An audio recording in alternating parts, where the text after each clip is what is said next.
Hello everyone, and hello Sister Jenna, and thank you for inviting me to talk about anxiety today. I'm going to categorize anxiety into 3 sections. First, biochemical anxiety. Anxiety is really a symptom, and it could also be a condition or an illness, such as generalized anxiety disorder, where we have heart palpitation, we get sweaty, we might get dizzy, we have shortness of breath, we might have a lot of fatigue, we won't be able to sleep, and we'll have insomnia. And a lot of people have those symptoms, and then sometimes it goes into being harder and harder for us and create anxiety attacks or panic attacks. With panic attacks, it feels like there's a lump in your throat and almost we're going to die. So we really think we're going to die, and some people go to the hospital and they're like, no, it's only anxiety, and they can calm down afterward. It would also lead to obsessive-compulsive disorder, where you have obsessive thought, such as thinking that you haven't turned off the light or shut the door, and the compulsive behavior is to go repeatedly shut the lights and close the door and wash your hands, thinking that, oh, it's going to be done, and then the thought comes back and says, no, it's not done yet. The compulsive behavior is to go complete it again, and that's what's called obsessive-compulsive disorder. Anxiety is also underneath all of addictions, the chemical addictions to alcohol, gambling, and all of those, and eating disorders. Anorexia, when someone thinks that they are fat, and no matter how skinny they become, they still think that they're fat, and they won't eat anything. Or bulimia, where they'll do binge eating, and then they really have to purge. Those are all conditions that anxiety is part of and cause of. With most of these conditions, psychotherapy and medical management helps. Medications for those anxiety help. Also, anxiety can be the underlying factor for a lot of the depression, which is rising every day. And sometimes anti-anxiety, antidepressants work for those types of conditions. The second type of anxiety is the existential ones, which every one of us experiences those. The first one is pretty much facing death, or waiting for death, or the concept of death and dying itself. The anxiety about making the right choice, the freedom of choice and responsibility. The anxiety over isolation and loneliness, meaningfulness of life, and what makes meaningfulness for us. Those are the types of anxiety that follow us, especially the ones that we go from phase of life, from childhood to adulthood, to having children, to the first time we have a job, to going into retirement, becoming an empty nester. All of those phases of life, we have to grieve the concept of what we had before, shift to a new phase of life, and because that phase of life is unknown, we all face anxiety. The concept of unknown produces anxiety for all of us. The feeling of out of control, which most of us have, the knowledge that we might be powerless and out of control with most aspects of life, creates an existential type of anxiety for all of us. This type of anxiety allows us to go through this phase and finally accept, because it happens to every single one of us. So the acceptance of the next phase of life and all of what I just said together calms us down and allows us to just live life and learn how to enjoy and manage life. Now, the third type, which I call neurotic, which also has all of the phobias, the fear of a particular object or an animal or height or any of those, comes under neurotic. Most of the neurotic ones, such as social anxiety, social phobias, and just regular anxiety, is pretty much projecting something that is negative, a negative result in the future, into the future. So we have this picture of something disastrous happening when in reality it hasn't happened. So we take something from our past that we have had a bad experience of, or somebody else had a bad experience of, and we watch them go through pain. We take that and project it into the future, thinking that that's exactly what's going to happen to us. So we pretty much scare ourselves all day long. So what can we do with that type of an anxiety? Psychotherapy helps. Most types of psychotherapy, such as cognitive behavioral, hypnotherapy, even neurofeedback, biofeedback helps a lot. Meditation helps tremendously. Yoga helps a lot.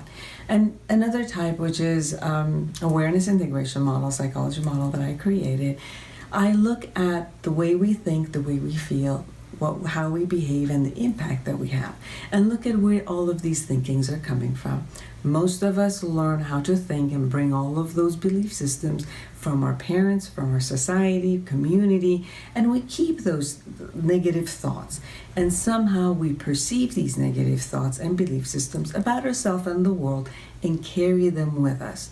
So the best thing to do is to be able to reality check here and now, look at the present moment, and look at those thoughts that we've created. Are they useful? Are they workable? What thoughts can I create and have experience that have given me strength, that have given me good results, and I know that I can kind of hold on to them and utilize them as my strengths as I go forward.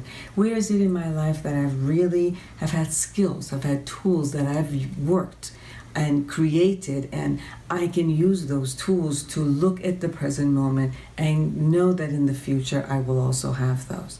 Sometimes we look at exposure therapy, where I look at the future and say, what's the worst that could happen? And if I can handle all that can happen, the worst possible scenario, then from there on, I could handle anything that goes on. So these are the types of things we can do. Reality check about the future and see that it hasn't happened, and what are all the best scenarios that can happen. And I can start intending to the best scenario and move my actions toward creating the best scenario for anxiety. I hope that this has helped. Thank you for listening, and goodbye.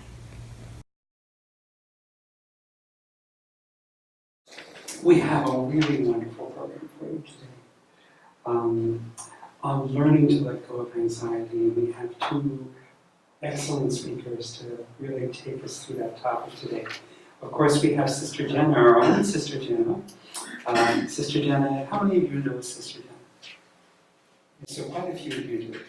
Sister Jenna, as we know, is a spiritual leader. She's a renowned speaker and founder of the Brahma Kumaris Meditation Museums here in Silver Spring and in Tyson's Corner. What you may not know is that she serves as one of the evolutionary leaders in service to conscious evolution, and was selected by Empower a Billion Women 2020 as one of the 100 most influential leaders of 2015. Quite an honor. Sister Jenna also served as a principal partner with the Oprah Winfrey Network and values partnership on the Belief Team, a community of individuals from diverse spiritual, cultural, and faith backgrounds. Her voice of influence is particularly needed in a wake of tragedy and increasing violence in the world. So, and we also have today Dr. Smita Patel. Smita Patel is a board-certified psychiatrist who specializes in bipolar disorder, mood disorder, autistic spectrum disorder, anxiety, and autism. Since 1999, Dr. Patel has served as an assistant clinical professor of psychiatry and behavioral sciences of George Washington University here in Washington, D.C. So please welcome to the stage Sister Jenna and Dr. Smita Patel.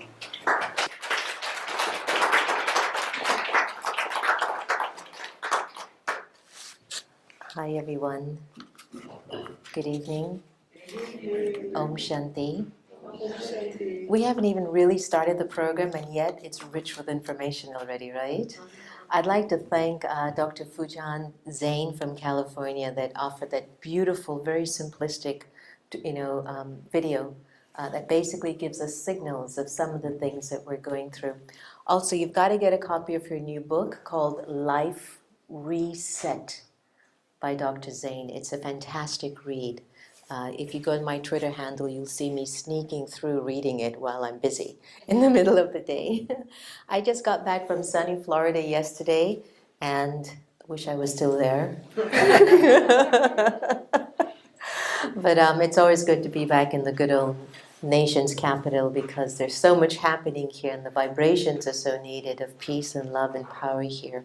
It's good to see my beautiful friend Betty Brown.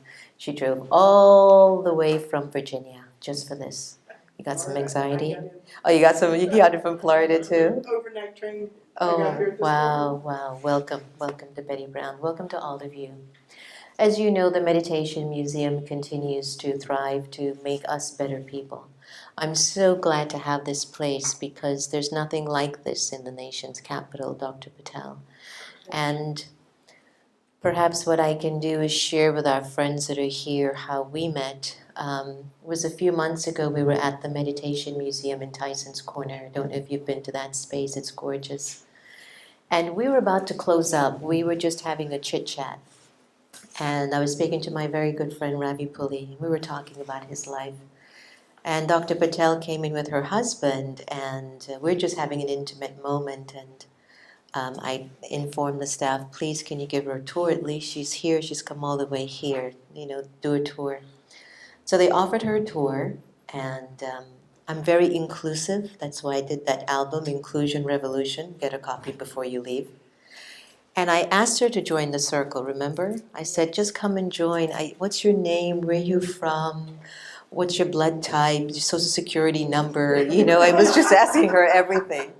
And she so beautifully just sat, and we just sat and talked about her work. And I came to find out that she's a psychiatrist. She's been doing this for over 3 decades. And I thought to myself, wow, how are you? That was my first thing. Are you taking care of yourself? Was like the first thing I asked her, because listening to everyone's stuff all the time for so long, it's got to do a wear and tear on you. And she says, of course, it's natural that it's so much because I care so much about my patients. And then I asked her, have you seen a change in the office? Like, have you seen a change in your profession in the last year? Do you know what Dr. Patel said? Oh, anxiety. It has multiplied almost 10 times in the last year alone. And what was surprising for me, Smita, was that you told me a high percentage of those anxiety cases are from women. That's true. So then, of course, I got really interested and I goes, we've got to talk more. So welcome to your lovely meditation museum.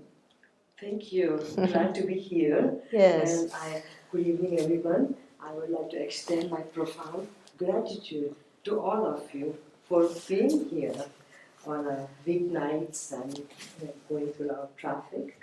So I hope you can detach from anxiety after this talk. Washingtonian traffic is quite an interesting experience, to say the That's least. true. Yeah. That itself can bring anxiety. Yeah. So let's talk about this. Dr. Fujan gave us some great tips about different signs that we can identify with anxiety. How serious is the disease of anxiety for our lives right now? I mean, how serious of a disease is anxiety?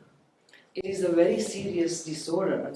It affects about 6 million Americans and Wow. 4% of Americans in their lifetime. And with this disability, it interferes with educational functioning, occupational functioning. So Is your mic sometimes- on? Is your mic on? Yes? Okay, if you just talk into it for me so I can hear. Can you? Yeah, that's better. Yeah, that's better. So with anxiety, it's a disorder which is quite disabling. People have difficulty going to work. So it interferes with their occupational functioning. If they are students, they get anxiety or panic attacks prior to their exams at work. And it also interferes not only with their work, but also within their family. If they have to take care of children, sometimes children don't get their homework done. Mom is so anxious that she has difficulty performing her work in a familiar setting also. So what I'm picking up from you is that there isn't a reason why there's anxiety so far. Clinically, nobody knows the genesis of anxiety. No, there is genetic predisposition. There are patients who have history that they inherit. Did you turn on your lapel? Yeah. Is it on? Is it on? Shoot, I can take it out. Yeah, Sorry about that. Okay. We're live streaming. I'll just leave it there. Sorry. Yes, Okay. it's fine. Just put it behind your jacket.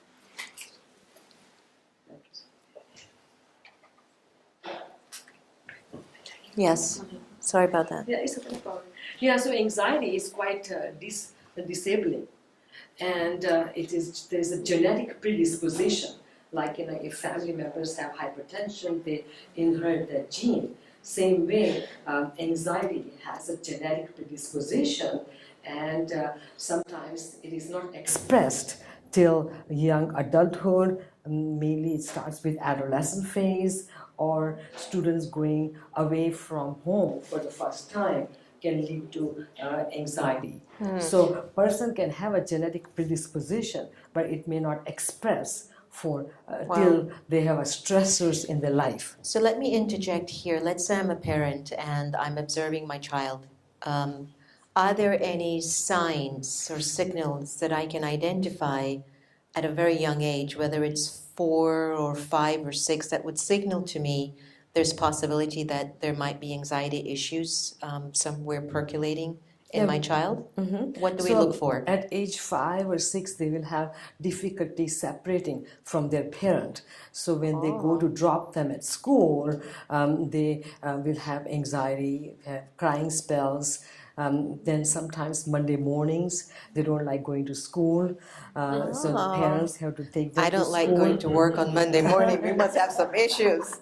And then sometimes, we have to have, conference with our teachers, and to have like a buddy system with even a 5 or 6-year-old to go to school with.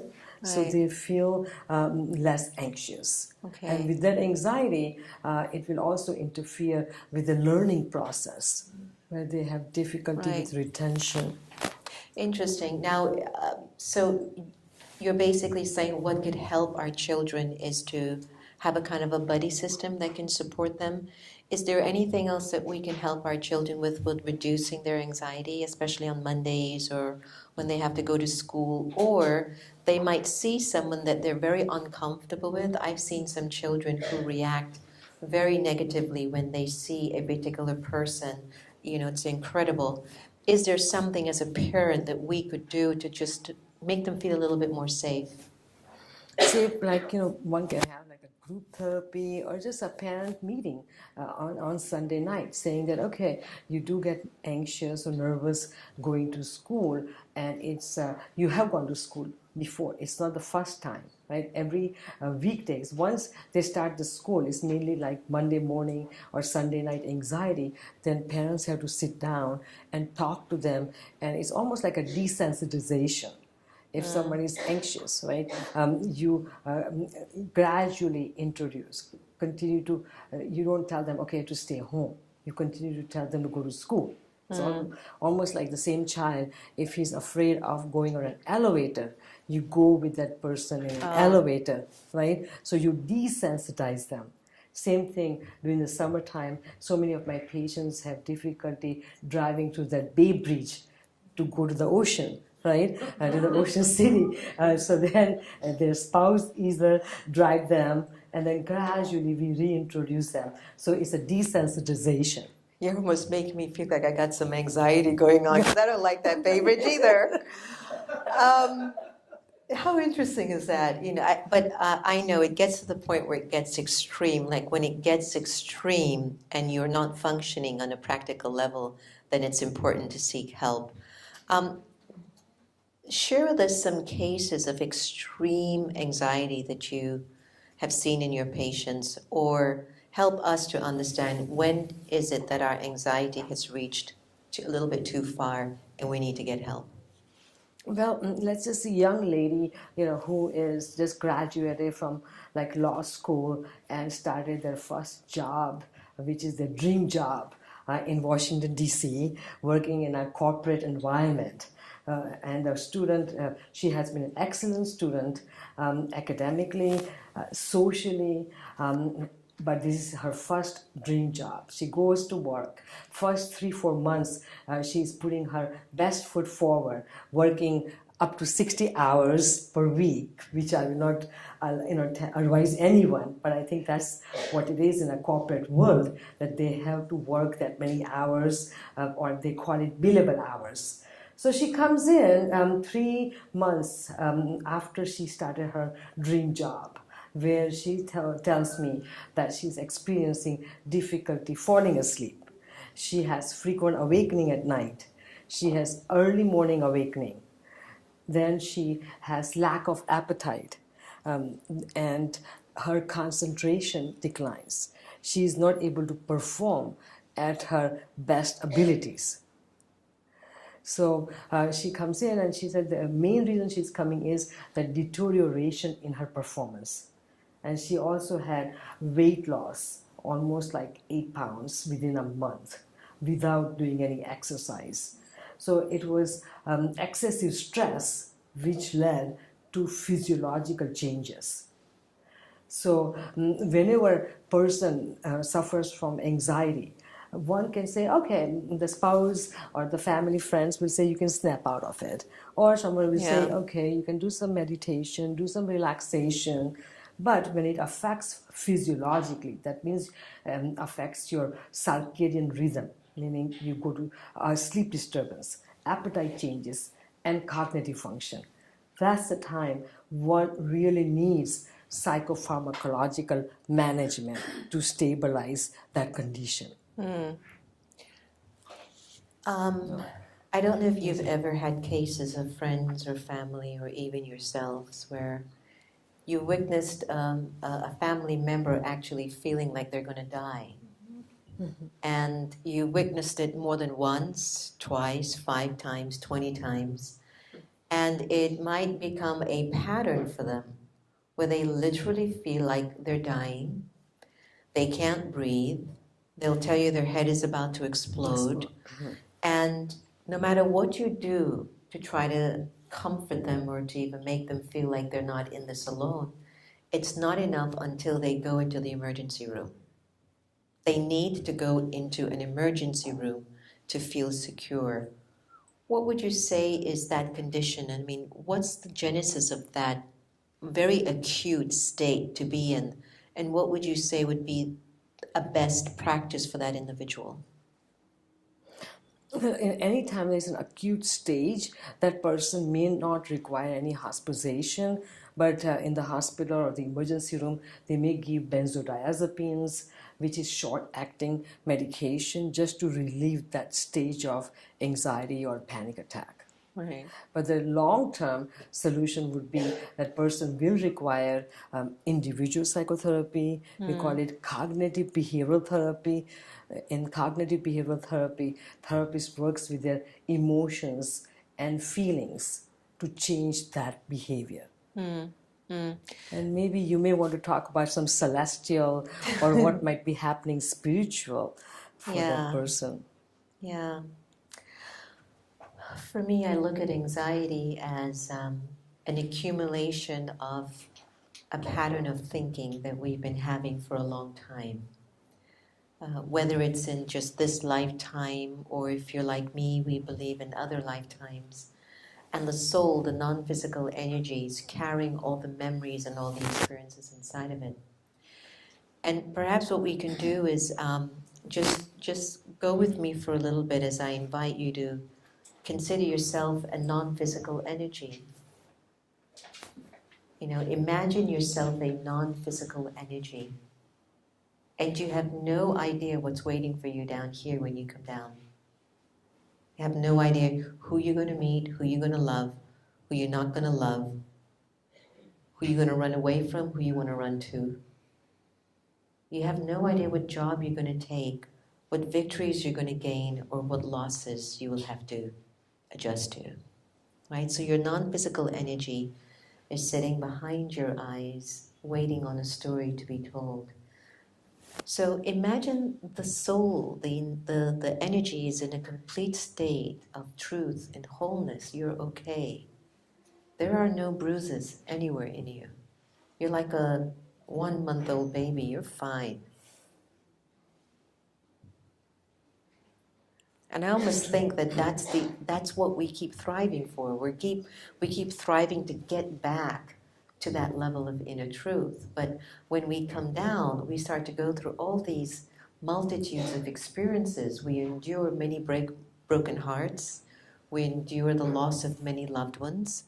And I think one of the interesting stories I was sharing in the car coming in, since I became a Brahma Kumaris, an individual in this Raj Yogi life, I had 3 very distinct experiences of feeling that I was going to leave my body. I was going to die.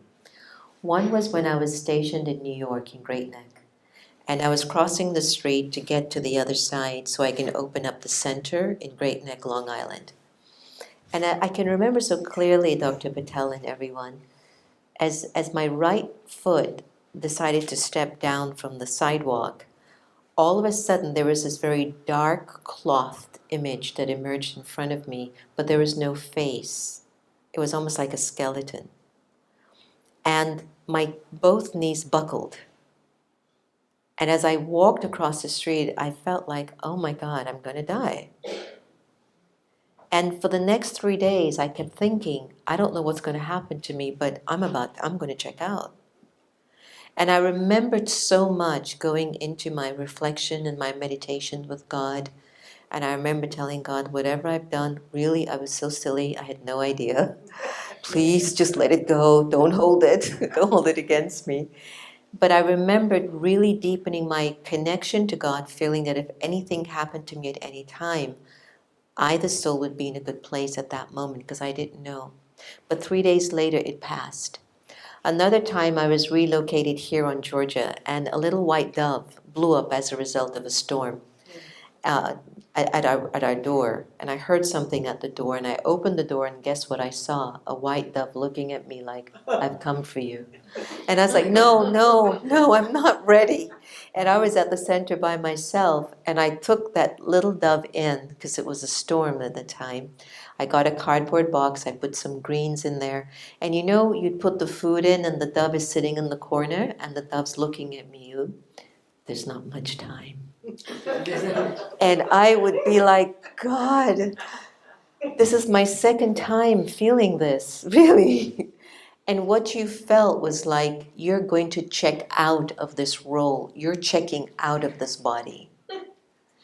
And then the third time it happened, and it was just something that was going on with me, and I just felt like I wasn't going to wake up the next day. I was in Peace Village at our retreat center in New York. And Sister Mohini, who is our director of the Brahma Kumaris in the US, she shared something very profound which put me at rest. And she says, death has come to me many times. She's a 60-year yogi, so she knows how to manage her mind. She says, death has come to me many times. And I would look at death and say, I'm not ready. And it would go. And I remembered going after her after that class was over, and I said, what made you do this? Tell me more about this feeling. I've had it. And her answer was profound. She says, the soul has left the body so many times that there are times the memory of the leaving of the body in the past comes up, but it doesn't necessarily mean that's going to be your time. It's just a memory of how the soul felt when it would leave a body before it entered another one.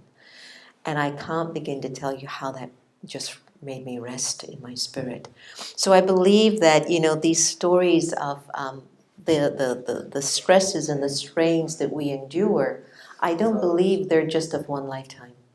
I really don't.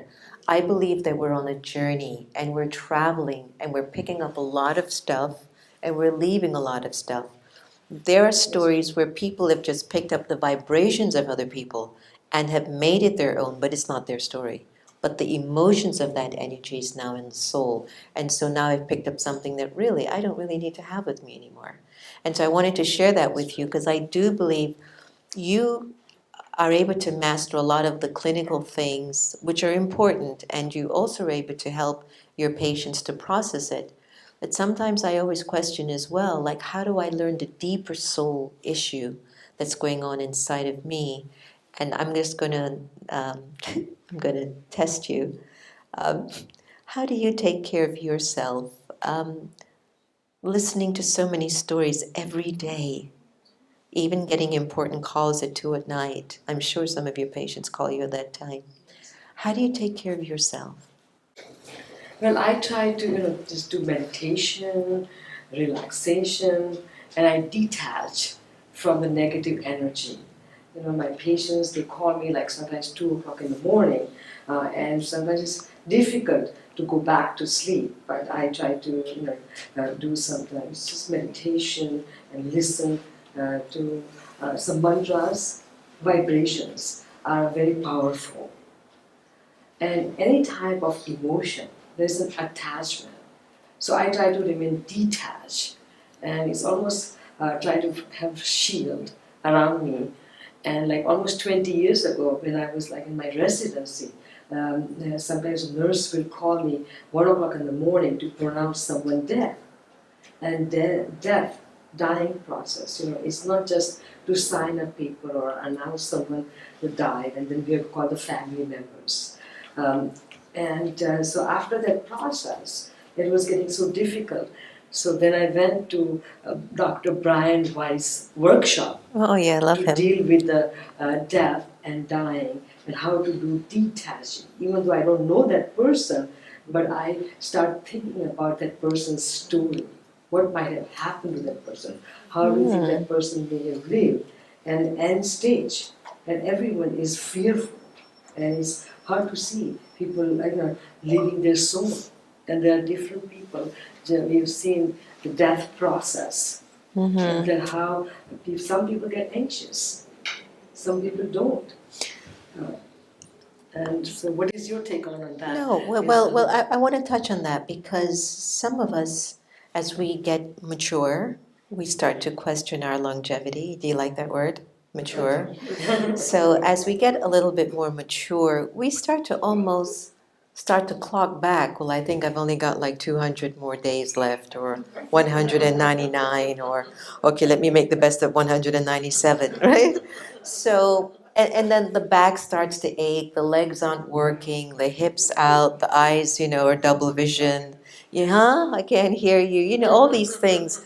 The chariot starts to depreciate, so to speak, in value. And so, because the soul is attached to the body, the soul maybe starts to pick up the feeling, I don't know if I have much longer left in the chariot. So, what would you suggest to any of us who might be sometimes just concerned about our own longevity? Because a lot of us sometimes have anxiety of feeling like, I don't know if I have much longer left, even if you're physically healthy and only your back aches.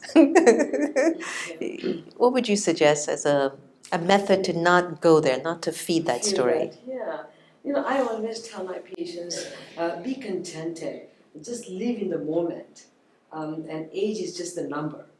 As long as you're enjoying your life, and I find that your soul is eternal. It's just the body. So try to just make your soul pure. And just be contented with that. That's simple. Then I always make sure that they don't worry, unnecessary worry about aging process. I want to go back to your story about Brian Weiss, and I would like to get some questions from the audience. Sister Geeta has known Brian Weiss very, very well, and also Daddy Janki has known Brian Weiss very well. Brian Weiss is an incredible doctor, psychotherapist as well, but he does hypnotherapy. And a lot of his patients come to him to see what it is that they're holding on to, in which they're not able to pass through a particular challenging situation. He's had many cases, but there was one in particular, a young woman, who changed his life tremendously as a physician. And he did his usual way of going back, 5, 4, 3, 2, 1. Now I'm just going to start to ask you questions. Where are you? What are you smelling? Who are you with? And this particular patient was able to tell him of things that not only happened to her, but also even things that happened to him, that he lost his daughter at a young age, that, that certain things that happened to his family and so on. And so there is something very mystical about soul energy, about that non-physical energy that you're looking at me with, but barely spend a lot of time on. And I find that the energy we focus more on is the physical dimension more than the spiritual. And perhaps why our anxiety is increasing so much is that here you're using this non-physical, unlimited energy, and you're trying to condition it to believe in a limited, conditioned energy, but you want the benefits of unconditional love and peace and happiness. It creates a lot of confusion and stress because that's not who we are. And so in his therapy and what he revealed to us is the soul on its journey is holding on to a lot of experiences from the past which it has not resolved. And as a result of those unresolved issues in the soul, it is coming out in different ways, whether it's in physical illnesses, mental illness, emotional illness, relationship illness. Some of us can't stay committed no matter how hard we try. We want to be committed, but we're still looking. We still look for people, which really basically at the base says, I'm really not committed to you. You ever seen couples when they're driving and the husband will go, why did you look at him? Oh, well, I mean, I'm yours, honey. Don't worry. But he's like, why are you looking at that guy? So the thought comes up like, if you're fully invested in me, you won't be searching for anything. So I feel that sometimes we are so concerned, I don't want to use the word afraid, but it's almost as if the soul is afraid of being truthful to itself because it will have to make important decisions after that. So I feel like a lack of being truthful with the soul makes me go through a lot of unnecessary emotional roller coaster rides, which maybe you like the entertainment and the excitement. I personally find it draining, and I could be using my life in a much more worthwhile way. That's true. Yeah. I always tell my patients that keep your life very simple. And some people don't believe like in soul awareness. Yeah. But I always say that there is a higher power. Yes. Right? And anyone suffering from your anxiety. Now, anxiety and depression, it's like chicken and egg. What came first? When people suffer from anxiety for long duration, they don't take any treatment, then it leads into depression. Right. When a person is depressed, that's the time they really have lack of energy, fatigue, tiredness, inability to make any decisions. Yeah, Byron Katie gave a very nice story where she kept saying, is it really true that I am this?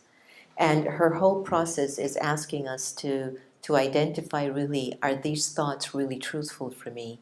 Is this really taking me to my destination? And when I look at depression at a spiritual level, I look at a person, I look at the self, because I look at all of us together in this. If you're not well, I'm not well. This isn't about me thriving and you're not doing well, because we're all God's children, so we're all related. So I look at the depression mode of thoughts that I'm not addressing, I'm not paying attention to, I'm not allowing you to know what's going on with me, and so I think it's my own private anguish. You might have heard recently in Hollywood, a huge disaster in Hollywood, a new hidden demon has now been opened and released through sexual harassment cases, and now they have a hashtag movement called Me Too.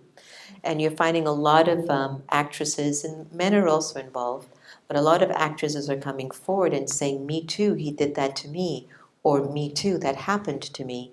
And this sense of community and this really deep feeling that I'm not in this alone has given a lot of women the strength and the courage to just feel safe again and to feel like they're not suffering alone. I think many of us are suffering alone thinking that what I'm going through is only me. And I think that gives a lot of tension and pressure to the soul, thus adding to a sense of depression, repression, or heaviness, not allowing us to really be who we want to be. Have you found that a lot of cases at your practice, a lot of people come in feeling a deep sense of loneliness, even though social media makes it seem like none of us are alone anymore? Right. So I feel, about at least 60% of our patients, they have feeling of loneliness. They go to work, And then some of them have children, but when the children grow, there's emptiness.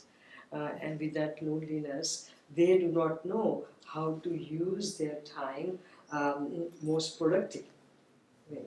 So I always tell them to keep themselves extremely busy, to have some structure where they can go for meditation, yoga, exercise, or just a brisk walk, but it has to be in their schedule.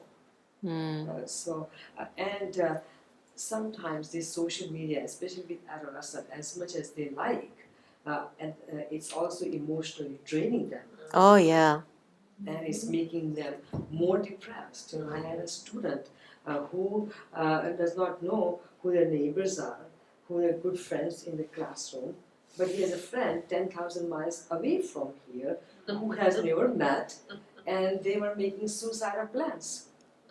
Wow. And it was unbelievable that someone I don't even know the name of it, but it's like a rat poison, which cost like less than $5 that person took. And mom called me that the little boy was barking, only 13-year-old, in the middle of the night, he is in a fetal position, barking. So I said, let's take him to the emergency room. He got hospitalized at Children's Hospital for 3 days. No one can make out that what happened to him because they were poison control. Finally, I told mom that look at his room. Then underneath her bed, they found a bag from Rite Aid, which cost like $3.69, something like that poison he had drank. And he learned that from this person who was 10,000 miles away. On Facebook. It's very sad. I did my child and adolescent psychiatry from Johns Hopkins almost 25 years ago. It was easier to treat children and adolescents during that time than now. Because those days, the children listened to their parents, they listened to their teachers, their counselors, their psychiatrists. Now they come and they're quite secretive. This boy had this plan. I had just seen him like 3 days prior to he did all this. And I found out all this from his emails and Facebook. Yeah, yeah. So it's very sad. So where is the soul there? Yeah, and I think that's where there is a deep need for clinical information and also spiritual information. And I think what we need more in our country in particular is more of an attention on the spiritual mechanisms of what our thoughts are doing to us, the consequence of what this thought is going to offer my life. And we don't focus on positive thinking. We don't focus on what these thoughts do to us if we have them. And that's what we teach here. We teach folks how to be responsible for the thoughts that you're creating and the consequence of the vibrations of these thoughts, because they're really needed to have more positive thinking. I'd like to throw it out to the audience. Does anyone have any questions, rich information, and would love for you to share? Please. Thank you so much. This has been really powerful. What's coming up for me, I lost my parents 7 months apart exactly. And then my 4 godparents, my aunt and uncle, my 2 cousins, and then my big brother at 53. All within just a couple of years. And Sorry to hear that. we were talking about death and talking about the soul work and one of the things that I am most present to is how powerful it was to bear witness, particularly with my parents, to be there through hospice and through their transition, and kind of experiencing that transformation. But my question is, what I'm left with, like with that much death, like my whole inner circle is gone. And I'm relatively young. Mm-hmm. From a soul space, I now find myself questioning my own mortality. And what is it that I'm to do with all of them gone at the same time? It's like I feel like I'm to finish their lives and my life, but what is that soul work that I'm willing to do? And I also have like a profound fear of death that I've never experienced before. Dr. Patel? And then losing parents, at any age can be quite stressful. But sometimes I always tell my patients that people come in our life for a purpose. And for you, your parents, died at a younger age, but you can just learn from what they have taught you, right? And you're not alone. You have others, may not be biologically related to you, but they are parental figures or sisters or brothers.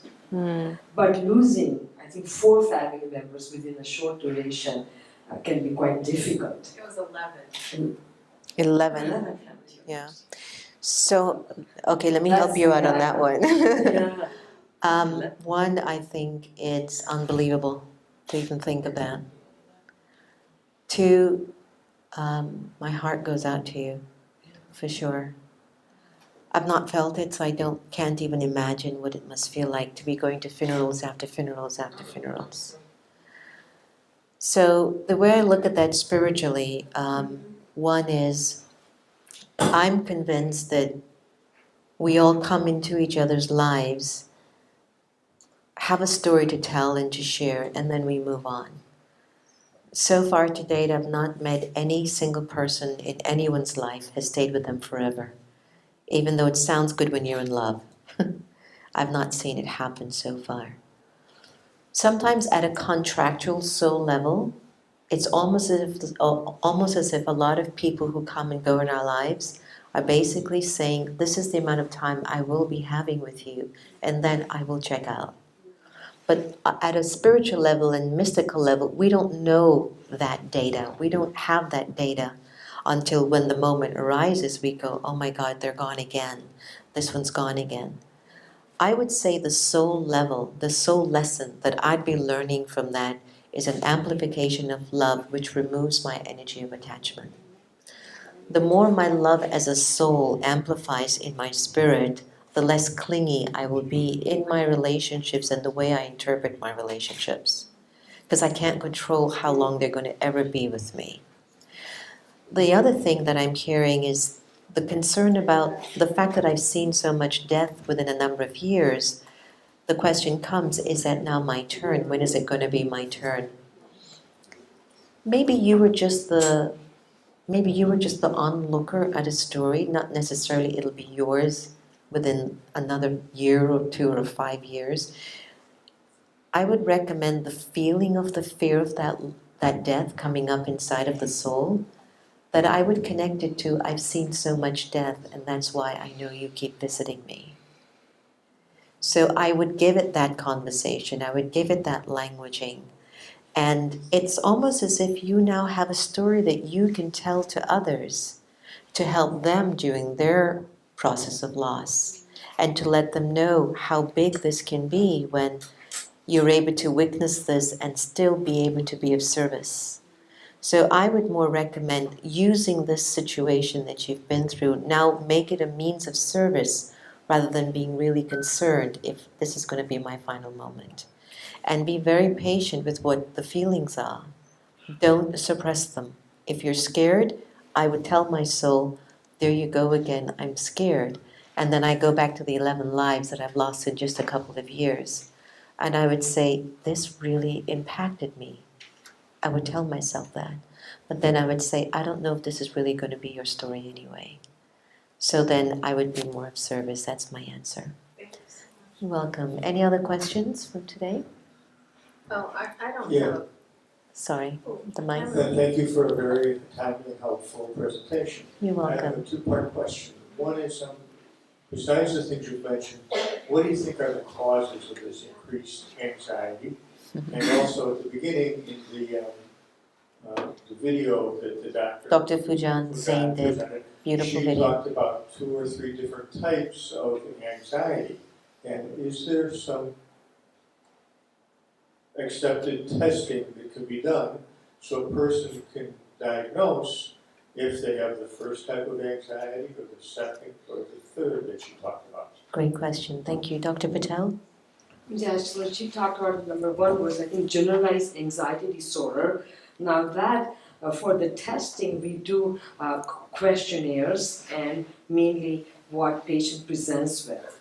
So in that, with DSM-5 diagnostic criteria, we have like a person feeling anxious, having anxiety, palpitation of their heart, sweating palms, and nervousness, at least remaining for 6 months duration. Then it's called generalized anxiety disorder, which also interferes with their activities of daily living, which could be just going to work or going to school, and also just taking care of themselves, physically and hygiene-wise. Some people who are so anxious that they even forget to bathe. So that's generalized anxiety disorder. Now, when that gets severe, it can be measured by the cortisol level. The level of cortisol increases in the body, but that's still experimental. So we don't have a pure diagnostic test which one can do. Is there a medicine that you can take for that high level of cortisol? One can take a level to decrease the stress level so the cortisol can decrease. And then some What's of the medicine? medications could be just SSRIs, which are selective serotonin reuptake inhibitors. And the names are Prozac, Paxil, Zoloft. Then we also have another class called NRI, which is norepinephrine reuptake inhibitors, which can be Cymbalta, Effexor. And we can also have benzodiazepines, which are highly addictive, but benzodiazepines are given for short duration, such as Valium, Klonopin, or Ativan. Right. I have to be an angel's advocate here, because some of us really resist wanting to get on those medications, right? Right, because we always think it's the drug industry that are trying to get us addicted, it's just making money. Is there something Ayurvedic, coming from the Indian background, being very strongly rooted in your culture and in your faith and philosophy of Hinduism, are there certain natural herbs that we can use that can help the soul to feel a little bit more less anxious and a less more, on edge? So there is an amino acid called L-theanine. L-theanine decreases your GABA butyric acid. It's natural. So this amino acid is abundant in the food we eat, but it's not enough. So it comes in 100 milligram capsule, and one can take early in the morning before breakfast. What's that called again? So it's called Levo. So, but it's L dash. Okay, write this down, everybody. Yeah, and you can research it. There is a big article also on L-theanine, which decreases your anxiety and stress level. So it's L dash, then T as in Tom, H, E, A, N, I, N, E. Oh, L-theanine. L-theanine, it's an amino acid, it's natural, it's abundant in the food we eat, but it's not sufficient. It decreases your GABA butyric acid, and so thus it decreases your anxiety. One must take for at least 30 days before you can see the decrease in your anxiety level. You start with like 100 milligram capsule, and if your body can tolerate, you increase it to 200. One can even go up to 400. Wow. And it's available at GNC or Vitamin Shop, and you can order it online. What about juices? Like, I went on a kale and banana juice for about 3.5, 4 months straight every day. I felt like $1 million. Daddy Janky said I was too skinny, I should gain more weight. And that's just a cultural thing. But do you think like a vegetarian diet, juicing, does that help with reducing all of this stuff that we're going through? I think so. The vegetable, the greens in your body, or fruits, we call it paleo diet, is very important because it's easy to digest. It also helps, like you need some vitamin B12 and some of the green leafy vegetables will have potassium. Potassium is very important in your body, and at the same time vitamin D. Potassium. Vitamin D is essential. Most of my patients who suffer from anxiety and depression, they have low vitamin D Wow. level. And vitamin D, we get it from the sunlight. That's our natural vitamin. And I feel that Wow. sometimes in India That's and new for me. Africa, That was new places where information. there's sun rays all the time, they have lower level of anxiety and depression. In Great. this country, even we are exposed to sun. Even our lotion has a sunscreen, right, which prevents the sun rays to be absorbed. So it cuts both ways. Are you afraid of getting skin cancer, or are you afraid of having other illnesses? Or having our color. It's up to you. You make a choice. So it's yeah. So I find that if one is exposed to sunlight or just getting exogenous vitamin D, because the main source is from milk products, Yeah. where one has to drink like Wow. half a gallon of milk a day to increase their vitamin D level. And I don't think anyone can tolerate that. So it's best to take I'm lactose exogenous vitamin intolerant. D supplement. Wow. I'm lactose intolerant. Phyllis. I just wanted to ask you, since your specialization is autism, my Yes. oldest son is Checking autistic, Yes. and he suffers from anxiety.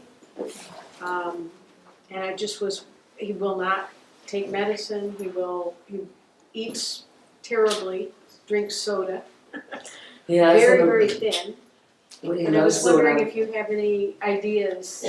For autistic kids, for anxiety is the touch. So you need to have, like those push balls, anything which is soft for him to touch. So anytime he gets anxious, that can be like soothing for him, right? Then autistic is also like some soft music. I do consultation with the Brookside School, which is a school for autistic kids in Brookville, Maryland, where lots of students are there, more than 100 students, and they do behavior strategies. And sometimes in autistic kids, medication doesn't work. Yeah. Medications are only given for behavioral dyscontrol. That if they exhibit impulsive, unpredictable behavior, which is like danger to others or themselves, they only give medications. Wow. That's excellent. David, you have some questions Yeah, on we the have cards? some questions that are handed in. And there's one here that I think would be really interesting for Sister Jenna to especially explore. The individual says, I'm always looking for love and affection from others. I had a few bad relationships. And when the relationships end, it's very difficult for me to let go and to move on. Especially if the other person is blaming me for the relationship ending, or the challenges with the relationship. I need to know how to move on faster. Maybe either of you could offer any guidance for those who are struggling with an ending. Do you want me to start? How to move on faster from it. Sorry. Just sorry for your many broken hearts and the pieces that they feel right now. I don't think any of us enter into a relationship with the aim or the intention to break our hearts in pieces. And I think we go into these relationships wanting the best out of them and wanting to receive the best and give our best. It's just that along the way, we bump into a lot of growth that we need to take. There's a growing that we have to make on ourselves, either with a person or without them. And I believe that sometimes when we enter into relationships and it seems to fill a particular void, at that time it feels okay. But when the person goes, that void is still there, because at the end of the day, I have to find out what I need to repair within me. Where is the healing that I've got to do on me? And I believe that once I find myself in a particular pattern, in a routine over and over again, a pain will occur inside so deep that I'll have to say that's enough. And then you start to take some valuable time in solitude and start to write down all the thoughts that keep coming up, all your wants, all your expectations, but also balance it with what's real, what's my reality right now, and look at it honestly and start to take very mini steps at a time. I always tell friends and my audiences, start with just spreading your bed when you get out of it in the morning. That's an act of love. Don't go back in your bedroom with that messy bed. It's like, why don't you love yourself? So it's that simple, because if you can pay attention to that small act for yourself, then you'll begin to pay attention to the acts of thoughts that are going on in here, that when you do find a partner in life, you're going to be like, do you spread your bed? In other words, you want somebody who cares about themselves too, in order to match your care. So those are my thoughts. In terms of moving on fast, your healing for your life will be based on the date that you set that for you. When do you want to declare, I'm healed from this? And I feel that's where you begin to identify your sense of self-mastery. I have to tell myself, I give myself 2 weeks, I'm done. And then you go through whatever the processes or the situations are, but you must declare on that date, you're done. Just like how Macy's is not open after 10 p.m. on Saturdays. It's done. And I don't care how much you bang down their door, they're not opening that door for you. So it's a very similar narrative inside of your head that you go through the motions and then you need to check yourself. You've got to repair you. It won't be anyone else in any relationship. Don't give up on love. Love is not the problem. It's the energy of attachment I bring into my relationship that makes it complicated. Again, love is not a problem. Don't give up on it. It's the energy of attachment I bring into the relationship that makes it complicated. That's true. Thank you. The energy of attachment Yeah. is extremely essential. Yes. Yes. Yes. One more question before I closing? think we have time for one more.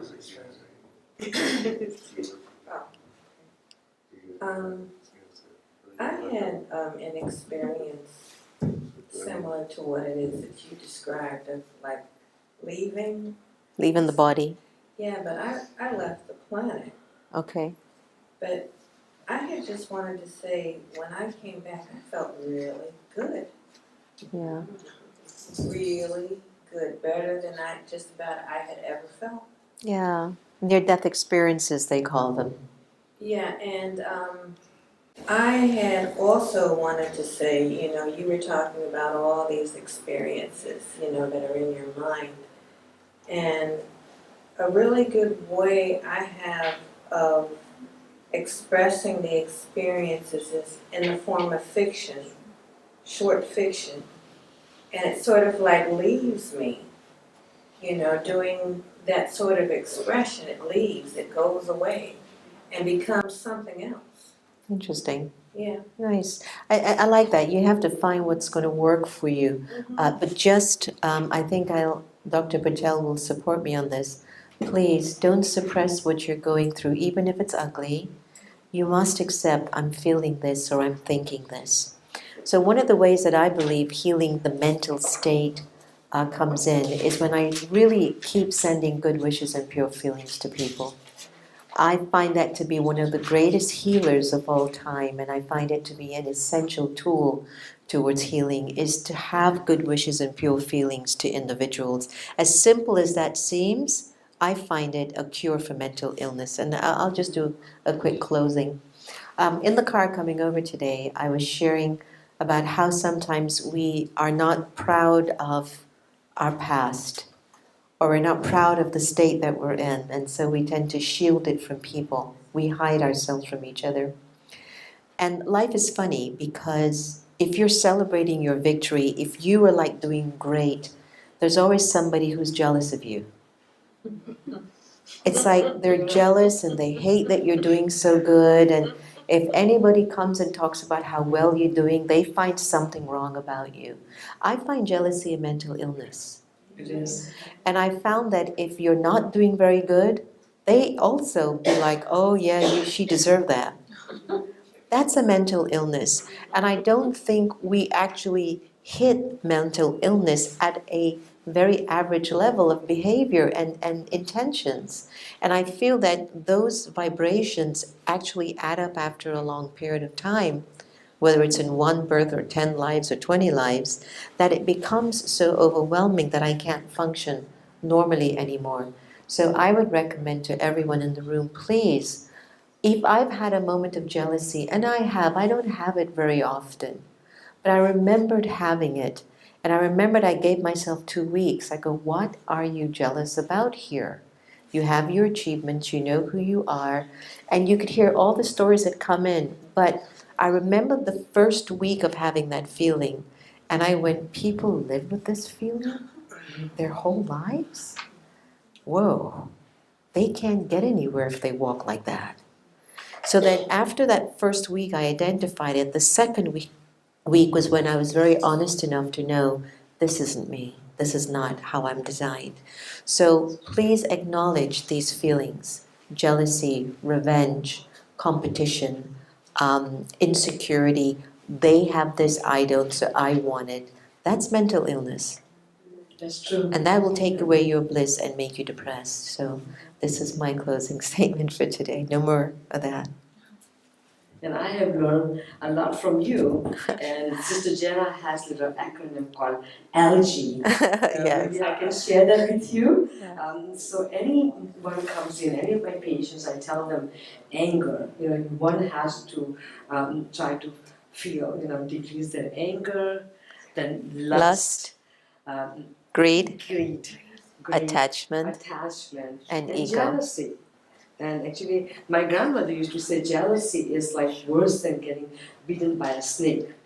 Oh, If you get bitten by a snake, you might die. But with jealousy, people who are envious of you, it's very difficult. It also I know. raises anxiety in people. yeah, and I'll tell you this, if you're somebody who's sort of 10 steps ahead of your game, or if you're the one that the destiny or the contract has designed to be the pioneer, or to be the one that won't listen to anyone's negative ideas or thoughts about you, and you keep moving on, you'll feel like the vibrations are behind you, but wish them well. Wish them well, because then they can't touch you, no matter how hard they try. They can't touch you, because really you want to do this for the well-being of your life and for humanity. So please believe in your well wishes. They will go a million miles. Dr. Patel, thank you so much for joining us. I want to make this a regular conversation and maybe make them even more specific in different areas. Maybe our next one will be helping children with autism or something like this, where it's a consistent, specific conversation. Because I think having the inner and the outer conversation is useful, where there's a clinical approach, but as well as the spiritual and emotional approach. Did you like it? Love Yay! Thank you.